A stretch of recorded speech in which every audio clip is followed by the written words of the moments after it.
यह मनरेगा कानून में जो बदलाव किया गया है वह मजदूरों के हक को सीधे छीना जा रहा है।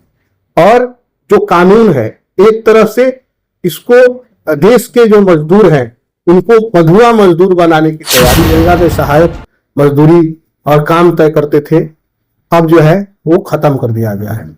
और इसी के विरोध में राष्ट्रव्यापी आंदोलन कांग्रेस ने शुरू किया है। क्या आज का विषय है प्रेस कॉन्फ्रेंस? सबसे पहले यहाँ उपस्थित सभी हमारे मीडिया बंधुओं को जिला कांग्रेस कमेटी की तरफ से आप सभी का स्वागत और अभिनंदन करते हैं। देखिए, आज का जो विषय है हमारा प्रेस वार्ता का, वह विषय है क्योंकि आज से राष्ट्रव्यापी एक संग्राम शुरू हुआ है जिसका नाम है मनरेगा बचाओ महासंग्राम। तो चूंकि मनरेगा जिस प्रकार से मनमोहन सिंह की सरकार में जो मनरेगा थी, वो मनरेगा अब इस समय जो लागू किया गया है ग्राम जी के नाम से, वह अब नहीं रही।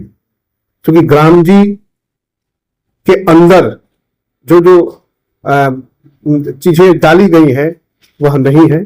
और इसलिए कांग्रेस पार्टी आज से राष्ट्रव्यापी इसका मनरेगा बचाओ महासंग्राम के साथ पूरे फरवरी तक इस संग्राम को जारी रखे।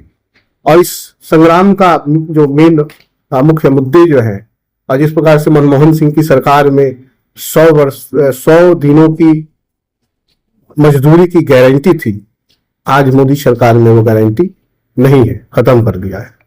दूसरी चीज, मनरेगा पूर्ण रूप से केंद्र की योजना थी और जो मनरेगा का जो ये था राशि थी वो 100% केंद्र देती थी, यानी कि 90% पहले जो था केंद्र का था और 10% राशि जो है राज्य सरकार देती थी। इस बार यह जब बदलाव करते हुए 40% की राशि राज्य सरकार की हिस्सेदारी राज्य सरकार की होगी और 60% की हिस्सेदारी 60% की हिस्सेदारी केंद्र सरकार के माध्यम से।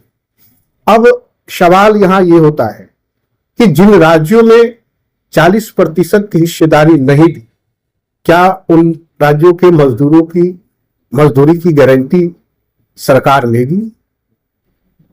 और दूसरा चीज जो उसमें बदलाव किया गया है, ये दो चीजों के बाद 4 जो चीजें बदलाव किए गए हैं, उसमें एक और चीज को जोड़ा गया है कि अब सरकार जो है फसल कटाई के समय मजदूर जो मनरेगा के मजदूर हैं उनको उस फसल कटाई के समय मजदूरी का हक नहीं होगा।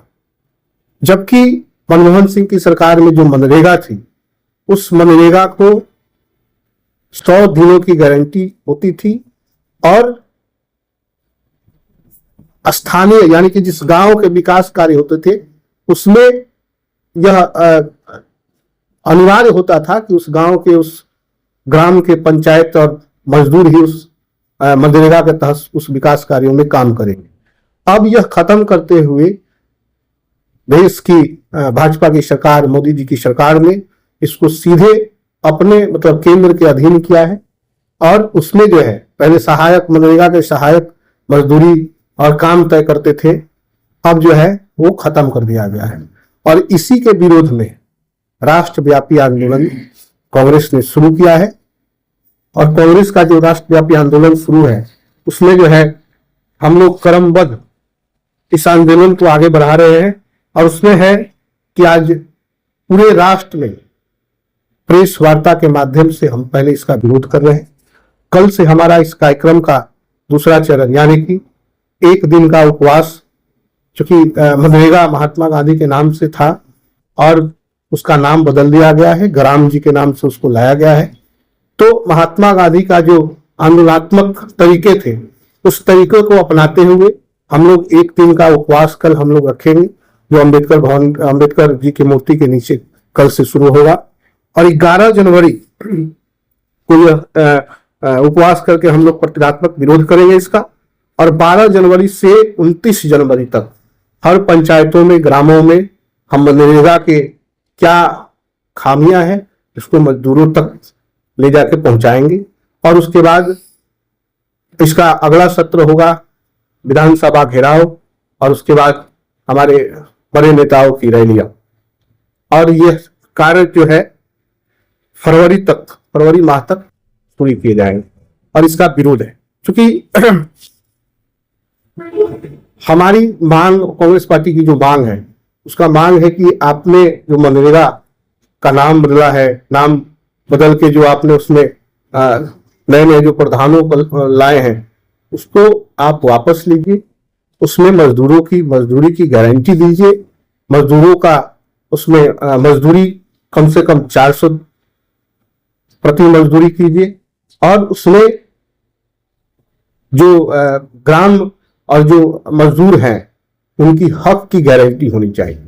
इसी का विरोध हम लोग कर रहे हैं और इसको तत्काल वापस लेना चाहिए सरकार को, ताकि मजदूरों को उनका हक मिल सके। क्योंकि इस प्रेस के माध्यम से मैं आप सबको बता देना चाहता हूं कि यह मनरेगा कानून में जो बदलाव किया गया है वह मजदूरों के हक को सीधे छीना जा रहा है। और जो कानून है, एक तरह से इसको देश के जो मजदूर हैं उनको बंधुआ मजदूर बनाने की तैयारी है, ताकि केंद्र सरकार अपने जो बड़े बड़े मित्र हैं उन मित्रों के लिए, और खासकर बिहार के जो मजदूर हैं जो दूसरे राज्यों में पलायन करते हैं, उनको बंधुआ मजदूर बना के उनका काम लिया जा सके।